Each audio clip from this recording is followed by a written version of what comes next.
Conversa com Bial de hoje vai acolher pela primeira vez depoimentos de mulheres que foram em busca de tratamento espiritual, mas se sentiram abusadas sexualmente pelo médium mais famoso do Brasil. I've been in a denial for 4 years, and I told basically nobody. And now that I know that so many women have been affected, that's why I'm here. That's why it's worth it. Eu fiz com muito nojo, realmente não fazia, porque eu não chegava perto dele e falava, faça isso direito, menina, você não quer as coisas. Se você não fizer o que eu tô falando, sobre isso vai voltar. De oferecer o gritar, eu vou ser apedrejada aqui dentro, como que eu vou sair daqui? É logo depois do Jornal da Globo. Investigação não é condenação. E todo aquele que é investigado ou acusado tem direito de defesa. A Globo, por exemplo, já foi alvo de dezenas de autos de infração aplicados pelo Ministério da Fazenda e outras infrações que passam por análise neste momento. Em 1996, em parceria com o banqueiro Arthur Nexo, a empresa pediu emprestado 40 milhões de dólares dos cofres públicos, um ato ilegal. Como permissionária de um serviço público, a empresa não poderia obter o empréstimo.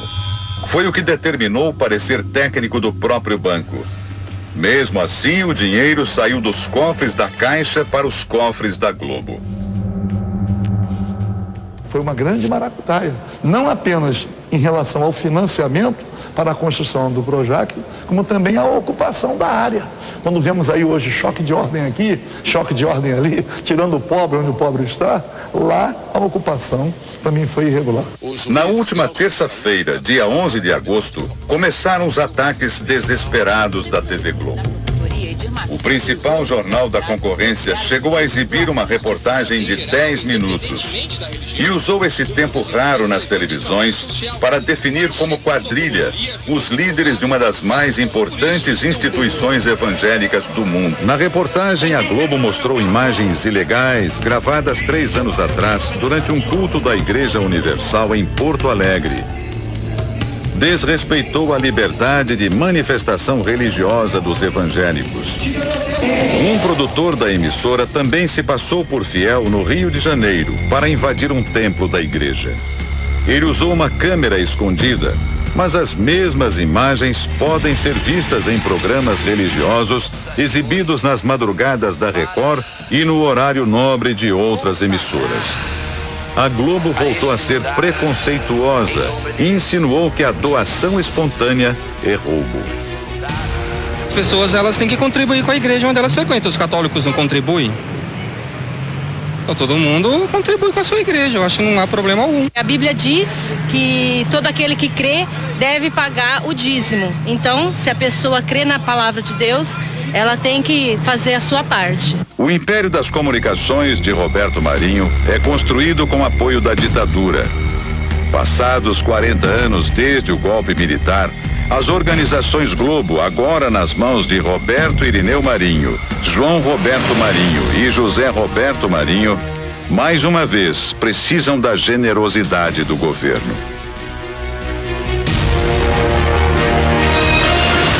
Este homem participou dos bastidores do golpe militar de 64 e ocupou um cargo-chave no regime. Não é muito de falar, mas quando fala, expõe as vísceras de um período vergonhoso da história do Brasil.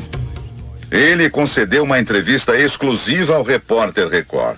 A Globo, ela recebeu um certo apoio governamental para implantar sua rede. Euclides Quant de Oliveira foi ministro das Comunicações no governo do general Ernesto Geisel. Roberto Marinho apoiava o regime e decidiu peitar o ministro para obter estações de TV. Por lei, ninguém poderia ter mais do que 5 estações. Mas o magnata da Globo queria muito mais. 2 dos filhos dele quiseram participar de concessões lá no interior de São Paulo. No interior de São Paulo. Só que isso iria romper o número. Então, eu disse que não. Nós vamos contar. Quer dizer, a família inteira é uma coisa só. O ex-ministro revela que Roberto Marinho tinha interesse em ampliar seus negócios até Belém, Manaus e Campo Grande. o dono da Globo não media esforços para dominar o território nacional. Mas Euclides, um técnico, era contra conchavos. Em outras palavras, não se dava favorecimento a políticos, ou favorecimento político. Não. Euclides Quant não se rendeu às artimanhas de Roberto Marinho. Não, logicamente, que ele não deve ter ficado satisfeito comigo. Teve tanta gente que não ficou. Na transição para o governo seguinte de João Batista Figueiredo, Euclides Quant foi afastado. A Globo até pouco tempo tinha o monopólio da comunicação no país. E quando uma empresa tem o controle absoluto da informação, os telespectadores só conhecem um lado da história. Mas isso está mudando. A história da Rede Globo é recheada de casos nebulosos. No topo da lista está a até hoje mal explicada compra da estação em São Paulo. Essa história começa na década de 50. Na época, Oswaldo Ortiz Monteiro era o principal acionista da TV Paulista e decidiu vender a emissora. O empresário Vitor Costa Petralha foi o comprador. Só que ele não chegou a ocupar a cadeira de presidente. Vitor morreu antes da transferência ser realizada, ou seja, no papel tudo ficou como estava. A família de Oswaldo Ortiz Monteiro permanecia como proprietária da TV Paulista. Isso no papel, porque na prática não foi o que aconteceu. A emissora ganhou um outro dono. Foi o filho de Vitor Costa quem assumiu o comando da TV Paulista. E foi ele que, em 1964, vendeu a TV Paulista para Roberto Marinho. O chefão da Globo comprou a emissora de um homem que não era dono dela. Este jornalista confirma toda a história.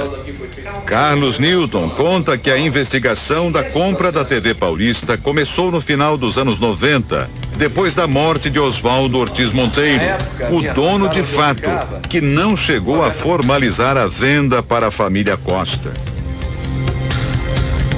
Seus herdeiros começaram a manusear os documentos e descobriram que não havia nenhum documento sobre a venda da TV Paulista para Roberto Marinho. Eles então procuraram a TV Globo e pediram que a TV Globo exibisse os documentos. A TV Globo não os atendeu. Eles então vieram ao Rio de Janeiro e entraram com um processo, uma ação de exibição de documentos que comprovariam a compra da TV Paulista por Roberto Marinho. Os contratos entregues pela Rede Globo foram levados para perícia. O resultado? Todos os documentos eram falsos. A família Marinho apresentou termos de transferência dos donos da TV Paulista. Um festival de erros grosseiros. Repare, os papéis foram assinados em fevereiro de 77. Nesta data, a TV Paulista já não existia mais. Chamava-se TV Globo. E o curioso, 2 nomes que aparecem nos termos já haviam morrido no ano da assinatura, como mostram as certidões de óbito. Se estavam mortos, como é que assinaram? Para justificar a transferência, os contratos foram assinados por Luiz Eduardo Borghetti. Borghetti era funcionário da Rede Globo e, pelo documento, ele teria recebido dos proprietários da TV Paulista o comando das ações. Tudo isso realizado por meio de procurações fraudulentas. Vamos às provas. Primeira fraude. O uso do SIC, que hoje chamamos de CPF. Os documentos foram assinados entre os anos de 53 e 64. Mas esse sistema só foi criado pelo governo em 1969, 5 anos depois. Segunda fraude. Os 3 documentos, com datas diferentes, foram datilografados com a mesma máquina de escrever. Só que a máquina usada nesse documento de 1953 só seria criada no começo dos anos 70, 20 anos depois. Terceira fraude. Os documentos que transferem todos os poderes a Luiz Eduardo Borghetti, funcionário da Rede Globo, não teriam sido assinados pelo dono da TV Paulista.